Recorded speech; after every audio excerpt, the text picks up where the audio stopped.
ನಮಸ್ತೆ ವೀಕ್ಷಕರೇ, ಈ ವಿಡಿಯೋದಲ್ಲಿ ಮಸ್ಕಾಯಿ ಸೊಪ್ಪು ಹೇಗೆ ಮಾಡೋದು ಅಂತ ನಾನು ನಿಮಗೆ ತಿಳಿಸ್ಕೊಡ್ತೀನಿ. ಬನ್ನಿ, ಅದಕ್ಕೆ ಏನೇನು ಬೇಕು ಪದಾರ್ಥಗಳು ಹೇಳ್ತೀನಿ. ಮೊದಲಿಗೆ ಚಿಕ್ಕದೊಂದು ಕಪ್ ಬೇಳೆ, ಒಂದು ದಪ್ಪದೊಂದು ಟೊಮೊಟೊ, ದೊಡ್ಡದೊಂದು ಬದನೆಕಾಯಿ ಮತ್ತು ಒಂದು ಹೀರೆಕಾಯಿ ಚಿಕ್ಕದು. ಒಗ್ಗರಣೆಗೆ ಬೇಕಾಗಿರುವ ಪದಾರ್ಥಗಳು: ಸಾಸಿವೆ, ಜೀರಿಗೆ, ಕರಿಬೇವು, ಹಸಿಮೆಣಸಿನಕಾಯಿ, ಬೆಳ್ಳುಳ್ಳಿ, ಅರಿಶಿನ, ಕಾಯಿ ತುರಿ, ಈರುಳ್ಳಿ, ಖಾರದ ಪುಡಿ, ಸ್ವಲ್ಪ ಹುಣಸೆಹಣ್ಣು. ಕೊನೆಯದಾಗಿ ಬೇಕಾಗಿರುವುದು ಮೆಂತ್ಯ ಸೊಪ್ಪು, ಸಬ್ಬಕ್ಕಿ ಸೊಪ್ಪು. ಮೊದಲಿಗೆ ಒಗ್ಗರಣೆಗೆ ಇಟ್ಕೊಳ್ಳೋಣ. ಇವಾಗ ಎಣ್ಣೆ ಹಾಕೋಣ.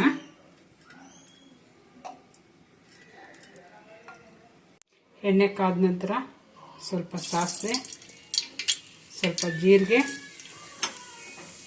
ಕರಿಬೇವು, ಮೆಣಸಿನಕಾಯಿ,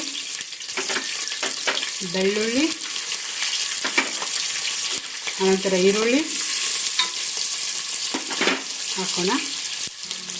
ಇವಾಗ ಅದನ್ನು ಸ್ವಲ್ಪ ಫ್ರೈ ಮಾಡ್ಕೊಳ್ಳೋಣ. ಈರುಳ್ಳಿ ಸ್ವಲ್ಪ ಬೆಂದ ನಂತರ ಹೀರೆಕಾಯಿ ಹಾಕೊಳ್ಳಿ,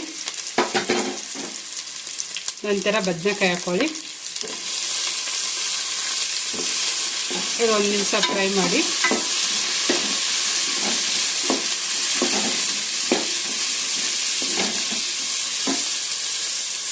ಅನಂತರ ಟೊಮೊಟೊ ಹಾಕೊಳ್ಳಿ.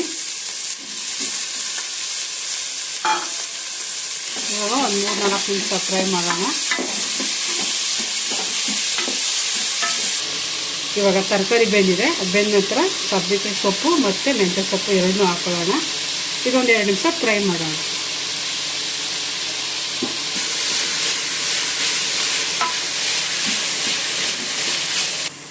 ಇವಾಗ ಸೊಪ್ಪು ಸ್ವಲ್ಪ ಬೆಂದ ಮೇಲೆ ತೊಳೆದಿಟ್ಕೊಂಡ್ರೆ ಬೇಳೆನ ಹಾಕ್ತಾ ಇದ್ದೀನಿ.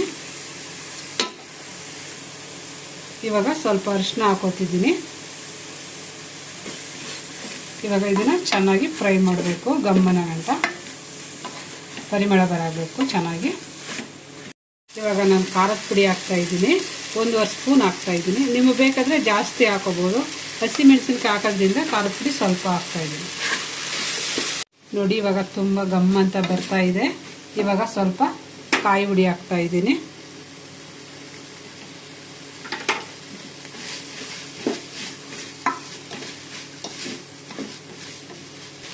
ಇವಾಗ ತರಕಾರಿ ಎಲ್ಲ ಅರ್ಧ ಅಷ್ಟು ಬೆಂದಿದೆ. ಇವಾಗ ನಾನು ಅರ್ಧ ಲೀಟ್ರಷ್ಟು ನೀರು ಹಾಕೋತಾ ಇದ್ದೀನಿ.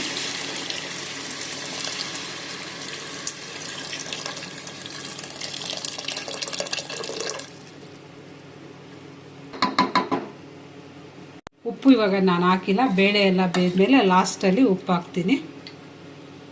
ಕುದೀತಾ ಇದೆ. ಇವಾಗ ಕುಕ್ಕರ್ ಮುಚ್ಚಳ ಮುಚ್ತಾ ಇದ್ದೀನಿ. 3-4 ಕೂಗು ಬಂದರೆ ಸಾಕು.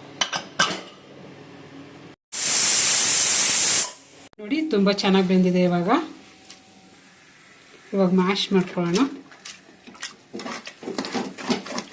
ಸ್ವಲ್ಪ ಹುಣಸೆ ಹುಳಿ ಹಾಕೊಳ್ಳೋಣ. ಇವಾಗ ರುಚಿಗೆ ತಕ್ಕಷ್ಟು ಉಪ್ಪು ಹಾಕೋಣ. ಇವಾಗ ಚೆನ್ನಾಗಿ ಕುದ್ದಿದೆ, ರೆಡಿಯಾಗಿದೆ. ಇವಾಗ ಒಂದು ಪಾತ್ರೆಗೆ ಹಾಕೋತಿದ್ದೀನಿ. ನೋಡಿ ವೀಕ್ಷಕರೇ, ಮಸ್ಕಾಯಿ ಸೊಪ್ಪು ರೆಡಿಯಾಗಿದೆ. ಇದು ಅನ್ನಕ್ಕಾದರೂ ಹಾಕೋಬೋದು, ಮುದ್ದೆಗಾದರೂ ಹಾಕೊಂಡು ಸವಿಬೋದು. ತುಂಬ ಟೇಸ್ಟಿಯಾಗಿ ಚೆನ್ನಾಗಿರುತ್ತೆ. ನೋಡಿ ವೀಕ್ಷಕರೇ, ಮಸ್ಕಾಯಿ ಸೊಪ್ಪು ಚೆನ್ನಾಗಿ ಬಂದಿದೆ. ಈ ಅಡುಗೆ ನಿಮಗೆ ಇಷ್ಟ ಆದರೆ ಲೈಕ್ ಮಾಡಿ.